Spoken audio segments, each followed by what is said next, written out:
کہیں چاند رات میں بازاروں کی زینت کا عمل، بے حیائی کا عمل، لڑکے لڑکیوں کے اختلاط کا عمل، مجموعے میں لڑکے لڑکیاں نکلے ہیں، جو ہے نا بے حیائی کے کام کر رہے ہیں، کہیں 30 دن کے روزوں پہ پانی نہ پھر جائے ہمارے، کہیں 30 دن کی تلاوت پہ پانی نہ پھر جائے ہمارے، کہیں یہ 30 دن کے صدقات پہ پانی نہ پھر جائے۔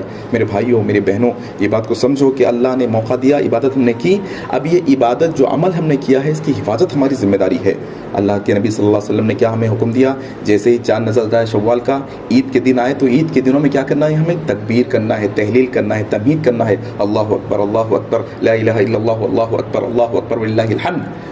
اللہ سے دعا کرنا ہے، اللہ جو 30 دن ہم نے عبادت کی ہے روزے قبول کر لے، اللہ نمازیں قبول کر لے، اللہ صدقات قبول کر لے۔ اس کے برعکس دیکھنے میں یہ آیا ہے کہ ہماری نوجوان بہنیں، ہمارے نوجوان بھائی بازاروں کی زینت بنے ہیں، بے حیائی کے کام ہو رہے ہیں بازاروں کے اندر۔ اللہ ہماری حفاظت فرمائے۔